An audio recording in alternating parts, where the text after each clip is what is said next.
estarmos de volta. Uma boa noite a todos, aqueles que nos seguem de longe. Um abraço muito forte. Queria mandar aqui um abraço especial à nossa irmã Filomena, ao nosso irmão Alberto e a todos os outros, mas a nossa irmã Filomena, um abraço muito especial para ela. Vamos então abrir a palavra de Deus e vamos ficar de pé, irmãos. E vamos ler então na primeira carta. Estamos na primeira carta, no capítulo 2. Primeira carta a Timóteo, capítulo 2, e vamos lê-lo. E a palavra de Deus diz-nos assim: admoeste-te, pois, antes de tudo, que se façam deprecações, orações, intercessões e ações de graças por todos os homens, pelos reis e por todos os que estão em eminência, para que tenham uma vida quieta, sossegada, em toda a piedade e honestidade. Porque isto é bom e agradável diante de Deus nosso Salvador, que quer que todos os homens se salvem e venham ao conhecimento da verdade. Porque há um só Deus, um só mediador, entre Deus e os homens, Jesus Cristo, homem, o qual deu a si mesmo em preço de redenção por todos, para servir testemunho a seu tempo. Para o que digo a verdade em Cristo, não minto, fui constituído pregador e apóstolo, doutor dos gentios na fé e na verdade. Quero, pois, que os homens orem em todo lugar, levantando mãos santas, sem ira nem contenda, que do mesmo modo as mulheres se ataviem em traje honesto, com pudor e modéstia, não com tranças, ou com ouro, ou pérolas, ou vestidos preciosos, mas como convém a mulheres que fazem profissão de servir a Deus, com boas obras.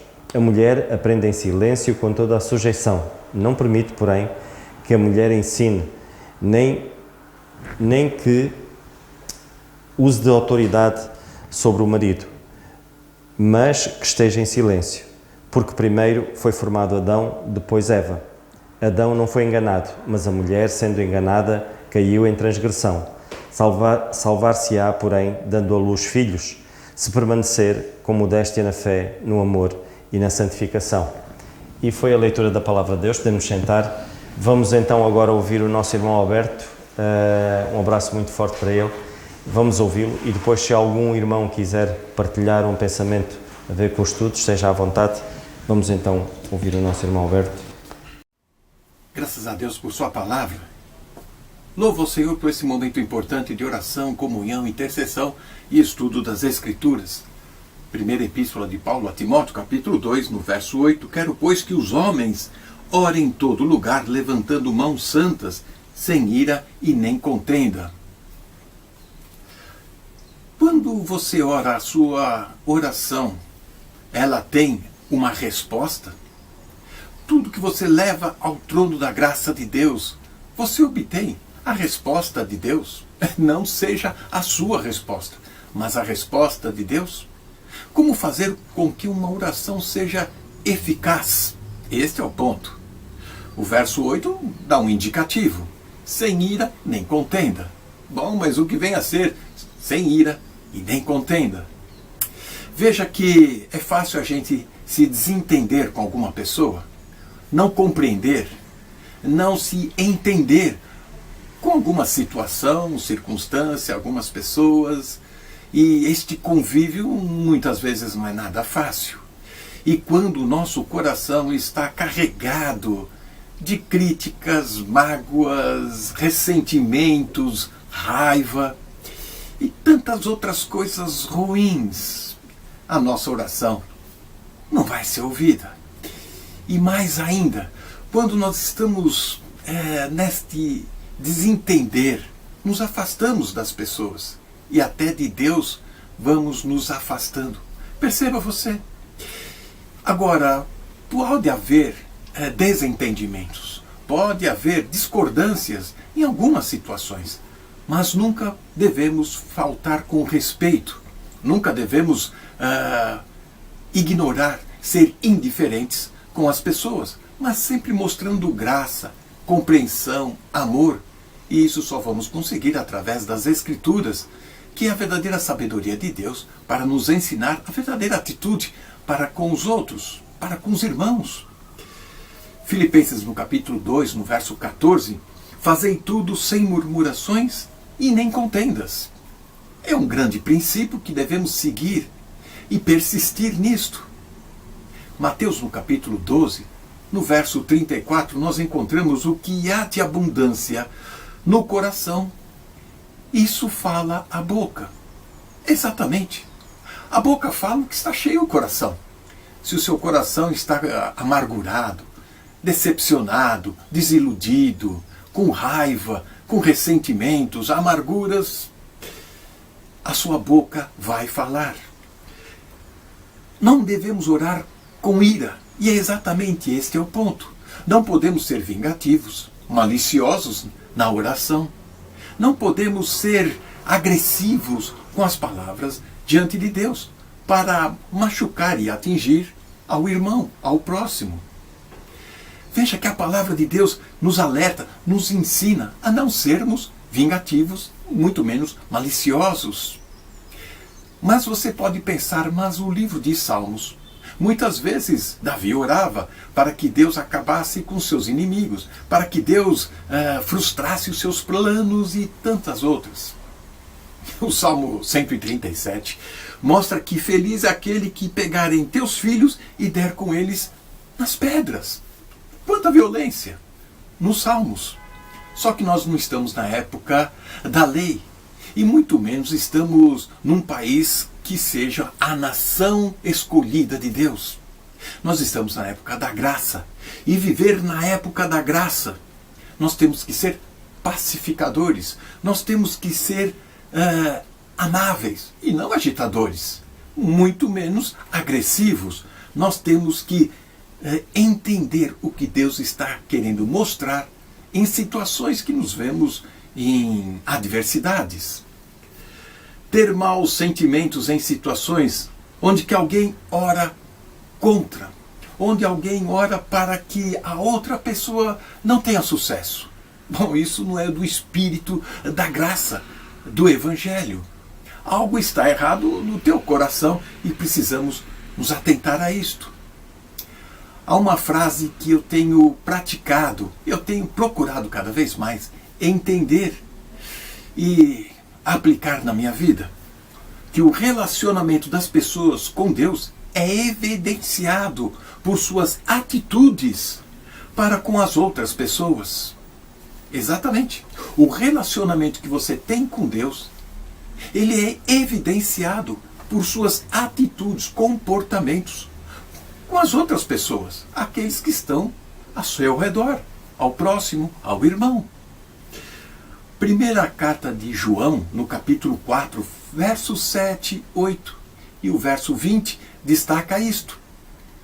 Amados, amemos uns aos outros, porque o amor é de Deus, e qualquer que ama é nascido de Deus e conhece a Deus. Aquele que não ama, não conhece a Deus, porque Deus é amor. Verso 20 de 1 João 4. Se alguém diz, eu amo a Deus e odeio seu irmão, é mentiroso.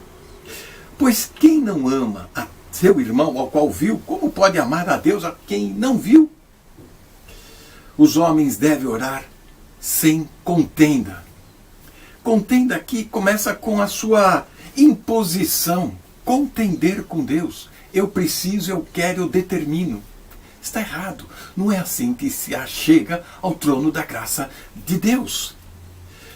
Nós temos que ter as nossas petições de acordo com a vontade de Deus. Também na primeira carta de João, no capítulo 5 agora, verso 14 e 15. Esta é a vontade, esta é a confiança que temos para com Ele.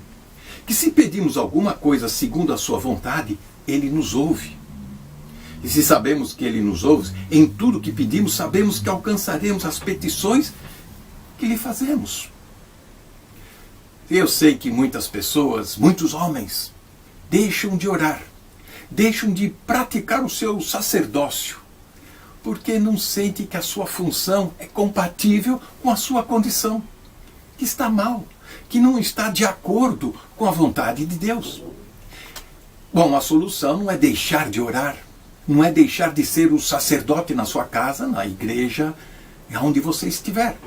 A solução é você se entregar ao Senhor, fazer um julgamento de consciência, através da palavra de Deus, buscando a orientação do Espírito de Deus para te levar ao conhecimento de Deus e à entender a vontade de Deus para este momento.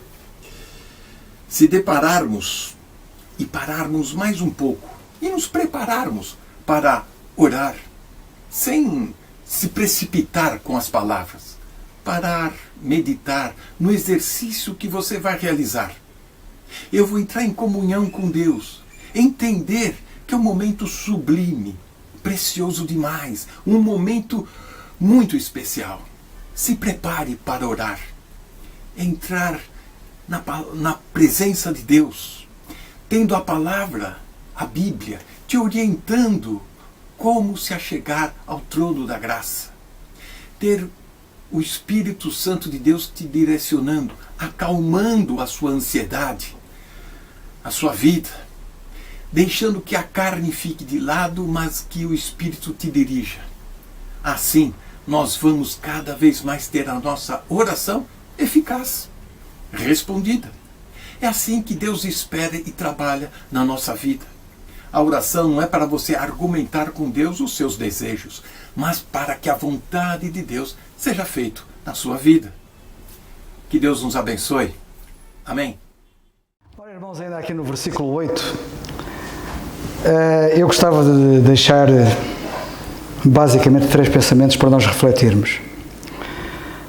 E que tem a ver com o que o apóstolo diz logo no início do versículo, quando diz assim: quer pois que os homens orem.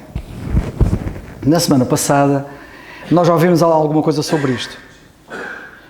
Mas, com base nisto, eu gostava que nós refletíssemos sobre o que é que Deus espera dos homens.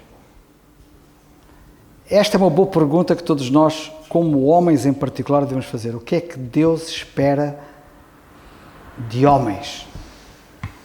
Em primeiro lugar, Ele espera muita coisa, mas eu escolhi apenas 3 pontos, que são: o primeiro é este: Ele espera que os homens orem. Já falamos, como eu disse, na semana passada acerca disso. E como eu disse na semana passada, e repito porque não quer demais: homem que é homem, ora. Homem que não ora, não é homem. E Deus quer que os homens orem. Quer, pois, que os homens orem. O segundo pensamento, e por isso não vou repisar aquilo que já disse na semana passada, é que Deus quer que os homens, é uma coisa curiosa, Deus quer que os homens amem. Deus quer que os homens orem e Deus quer que os homens amem. Sabem porquê? Porque os homens normalmente não amam. Pois. Acerca das mulheres, a Bíblia, por exemplo, diz que as mulheres mais velhas ensinem as mais novas a amar os seus maridos. As mulheres têm tanto amor, e o amor de mulher é tão famoso, que elas têm amor para dar e vender, ou para ensinar, neste caso. Mas os homens não. Sabem que um homem amar, normalmente no conceito do mundo, é sinal de fraqueza. Homem que é homem não ama, mata. É duro, percebem?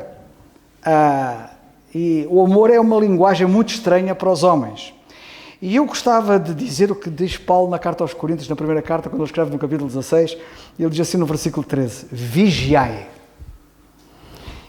estai firmes na fé.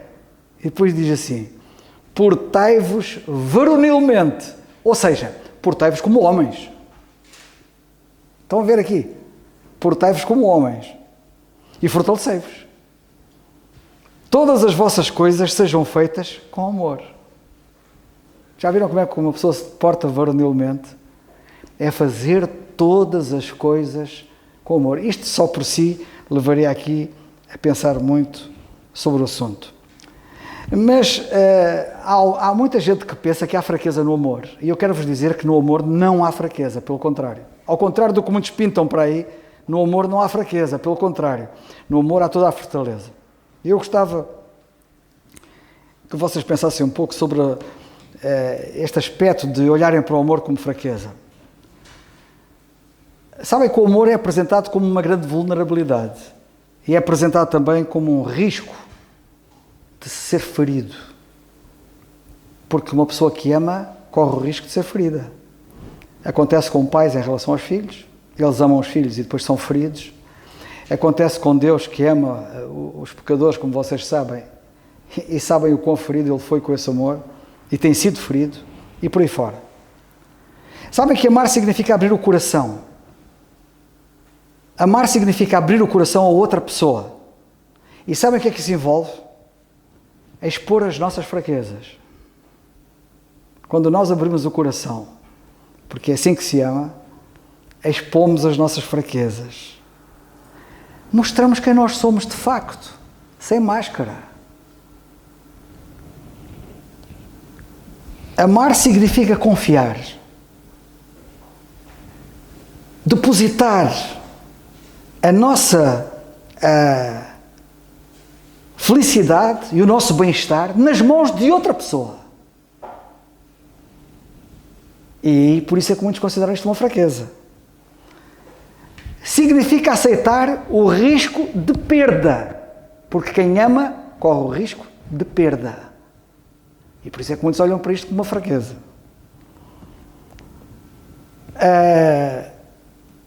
Quanto mais nós amamos, mais dolorosa pode ser a rejeição.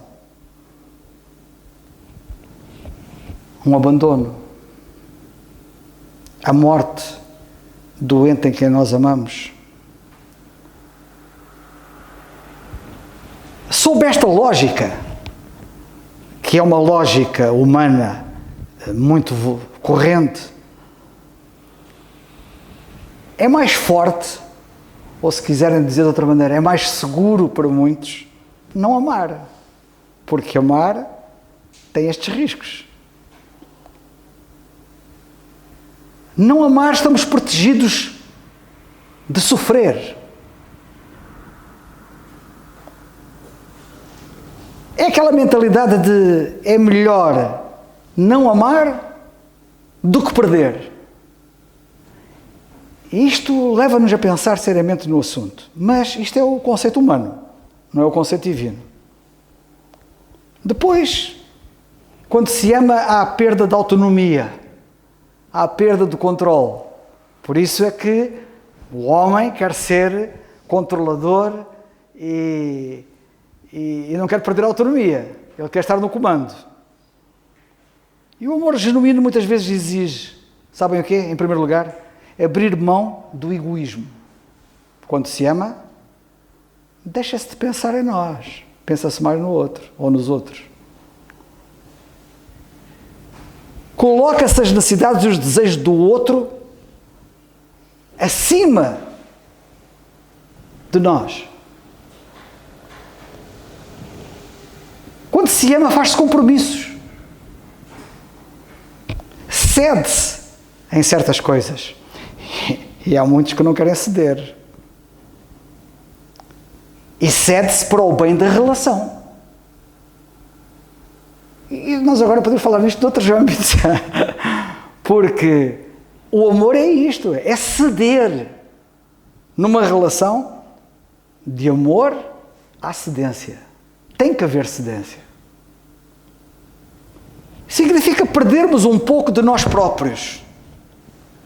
Porque a nossa identidade entrelaça-se na identidade do outro. E muitos não querem isso. Acham que isso é fraqueza. Para quem valoriza o controle absoluto e a independência acima de tudo, que é o que alguns acham que é o que é ser homem, ser macho, que não é bíblico, isso pode ser visto como uma fraqueza. Uma submissão, uma dependência. E o conceito de homem que anda por aí não é esse. É exatamente o contrário. Muitos têm uma visão deturpada do que é força.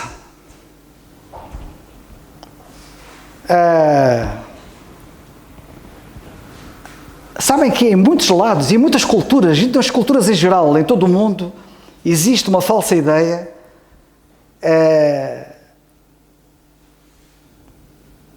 de uma masculinidade tóxica, errada, que não é bíblica.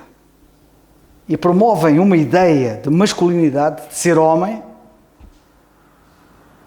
em que quero destacar aqui a autossuficiência emocional, com aquela ideia de que é homem não chora, está errado. Homem que é homem chora e o maior homem que jamais existiu na Terra chorou, o Senhor Jesus Cristo. Acham que ser homem é não demonstrar sentimentos? Não é verdade. Não é verdade. Eu podia desenvolver isto aqui durante bastante tempo, mas estou a falar um bocado devagar, que é para a gente refletir. É a ideia de que é ter poder, ter dominação. Para muitos o forte é aquele que comanda, não é aquele que se liga, é aquele que mantém distância. Isso não é amor. Esta ideia está associada a uma ideia de racionalidade extrema. As emoções são vistas por esta gente como sendo irracionais e, portanto, uma fraqueza.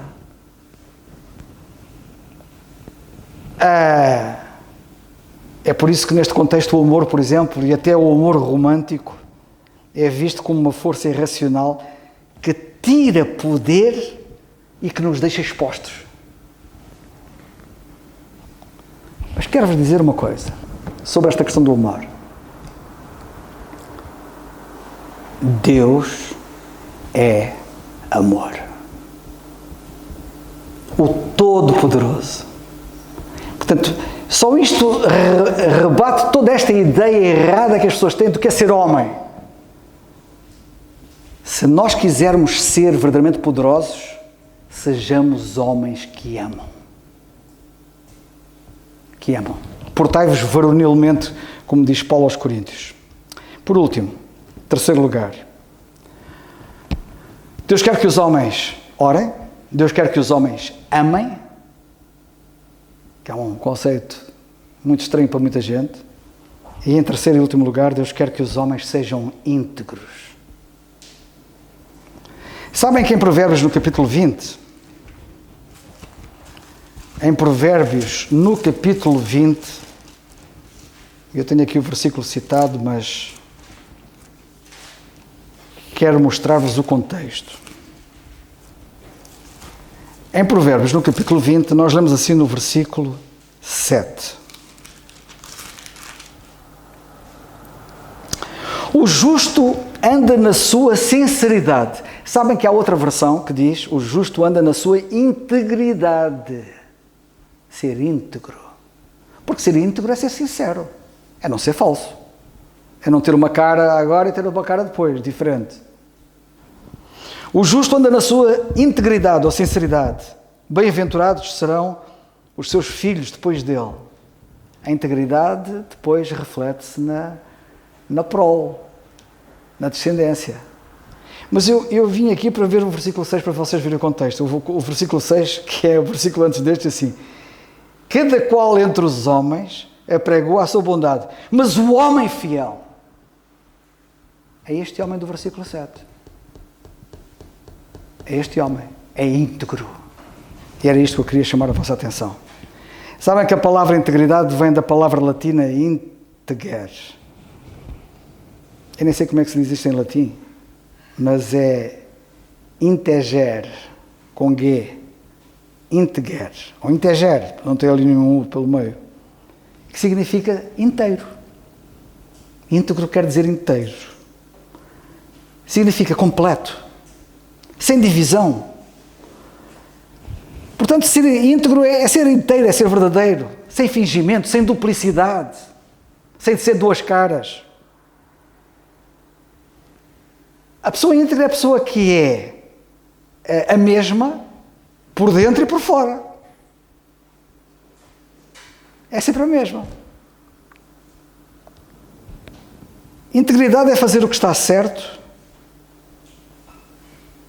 é fazer o mesmo quando ninguém está a ver.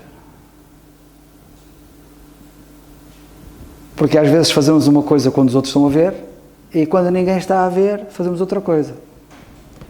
E ser íntegro é fazer o mesmo quando ninguém está a olhar. Um homem íntegro não mente, não engana, não manipula, é uma pessoa coerente.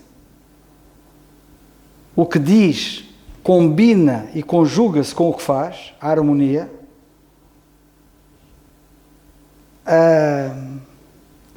são homens cuja palavra ainda vale alguma coisa.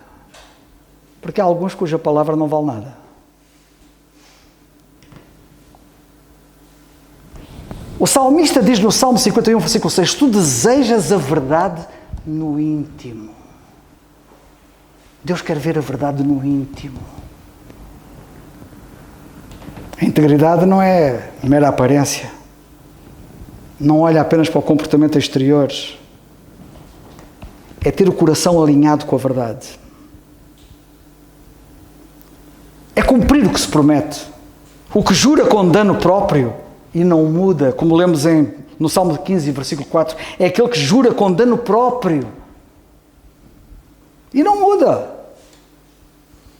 mesmo que seja prejudicado. Ele honra a palavra. Um homem íntegro mantém a palavra, mesmo que isso lhe custe.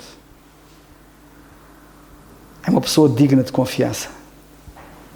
3 exemplos de integridade que eu gostava que vocês se lembrassem. Eu não vou falar deles, porque eles são bem conhecidos. Jó, um indivíduo íntegro. Daniel, outro indivíduo íntegro. E José no Egito, outro indivíduo íntegro. Uma frase para nós guardarmos se quisermos. Caráter é quem tu és quando ninguém está a olhar. Integridade é continuares o mesmo quando todos te estão a ver. Que Deus nos ajude. Graças a Deus por aquilo que nós ouvimos, quer através do nosso irmão Alberto e do nosso irmão Carlos. E agora, quando o Carlos falava acerca desta questão do homem, tem muito que se lhe diga. E eu lembrava-me das últimas palavras que David, os conselhos que David, o último conselho que David deu ao seu filho Salomão foi o seguinte: esforça-te e sê homem. Foi precisamente o último conselho que ele deu. Esforça-te e sê homem. E de facto é para nós pensarmos um pouco. Ainda ontem, quando nós, na reunião de Zoom das Fontainhas, Paulo a Timóteo diz: ó homem de Deus, quando lhe dá alguns conselhos também, para que ele pudesse de alguma maneira estar atento e livrar-se de algumas astutas armadilhas de Satanás, quando nós pomos o nosso coração naquilo que não devemos. Ele diz: ó homem de Deus. De facto, esta questão do homem, ser homem, tem muito que se lhe diga mesmo. E cada vez mais nós vemos uma sociedade a descaracterizar a identidade, a nossa identidade tão preciosa, irmãos, que o Senhor assim nos ajude, porque há características e há padrões que nós não devemos abdicar deles jamais. O facto de abdicarmos desses padrões que o Senhor estabeleceu para um homem descaracteriza-nos, diminui-nos e, acima de tudo, deixamos de honrar o nosso Deus como devemos o fazer. Que o Senhor assim nos ajude, irmãos. Vamos ficar de pé, vamos terminar com a oração e dar graças ao nosso Deus por mais este estudo. Senhor nosso bendito e amado Pai, nós queremos Te dar graças mais uma vez, Senhor, pois a Tua palavra é isto, Senhor. Ela mostra-nos aquilo que muitas das vezes, Senhor, não vemos. E às vezes, Pai, até vemos, mas não queremos ouvir. Ou pelas nossas próprias fraquezas, escondemos a Tua face, como outrora tantas vezes já fizemos, Senhor. Mas ajuda-nos, Senhor, de facto, a ser homens íntegros, Senhor, a sermos homens de oração, Pai. E nós Te agradecemos, Senhor, porque Tu nos dás conselhos preciosos, Senhor, que só abonam ao nosso favor, Senhor, e nos aproximam mais de Ti. E não há nada melhor, Senhor, do que nós dependermos unicamente de Ti.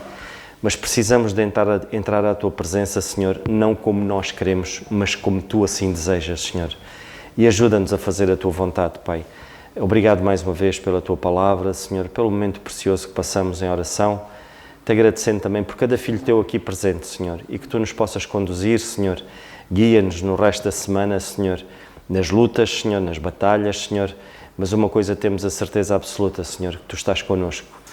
Possamos às vezes sentir-nos sós, mas Tu estás connosco, Senhor, e nós Te agradecemos por isso, no nome santo do Teu Filho, nosso Senhor Jesus Cristo. Amém. O culto está terminado, irmãos.